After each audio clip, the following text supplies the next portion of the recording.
Seiko makanisi andindega dine dangariro zeruno amaindiba.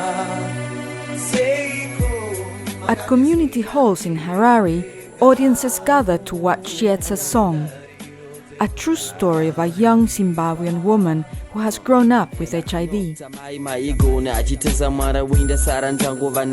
The audience sees the world through her eyes.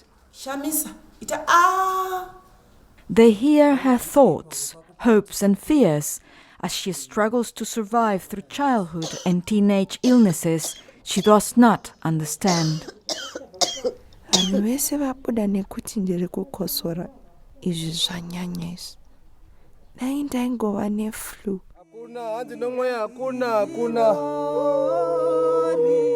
Chiedza only finds out she is HIV positive when it is almost too late.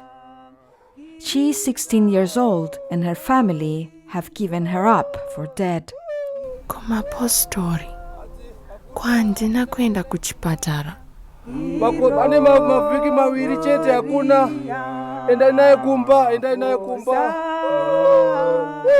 The film is designed to give a voice to young people living with HIV, to open up the problems they face with families, communities and healthcare providers. Dini Chiedza. Ndinoda kuti mese muzive kuti ndiri kurarama ne-HIV. Showings are followed by a community discussion, which never fails to be lively.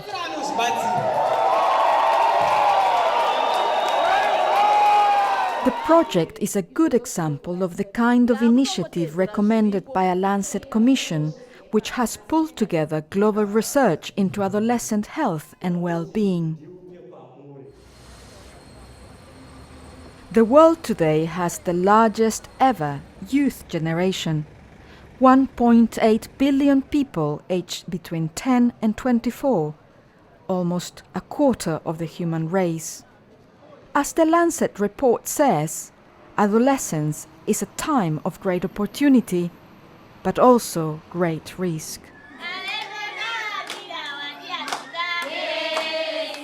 Major advances in childhood health and the opportunities of a digital age offer the prospect of these being the healthiest adolescent generation ever. But threats from harmful drugs and unhealthy diets to unemployment, war and migration could undermine this potential.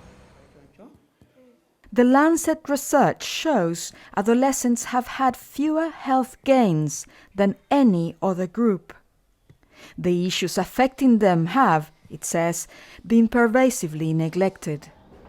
Hello, Chiedza, good morning. In the film, Chiedza survives to get the HIV treatment she needs. She is one of 2 million young people in the world living with HIV. Down, up, down. Their futures highlight well the balance of opportunity and risk outlined by the Lancet Commission. There is a great potential. A generation who, if given access to HIV treatment, could become a leading force in the fight against a deadly epidemic. But most HIV-positive young people do not even know they are infected. They are held back from accessing treatment by the fear in their families, the stigma in their communities, and the poverty of the health services. And without treatment, their chances of survival are bleak.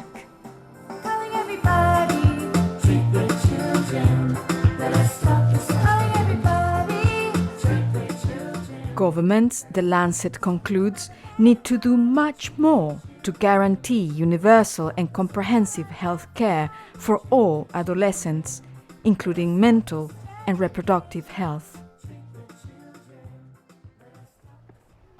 These will require action not just from health ministers, but to build better education, economic opportunities, and laws for young people. Countries, the Lancet recommends, need to set up national youth commissions to focus efforts. International agencies need to invest in research.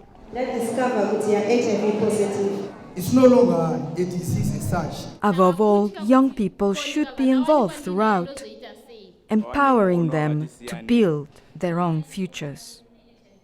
Chiedza herself does this. She defies childhood poverty to get to university and study biochemistry. She becomes a peer counselor and youth leader. Her story an example for other young people struggling with HIV. But it still hangs in the balance whether Chiedza's success will be shared by the rest of her generation, or whether so many opportunities will be lost. Baby,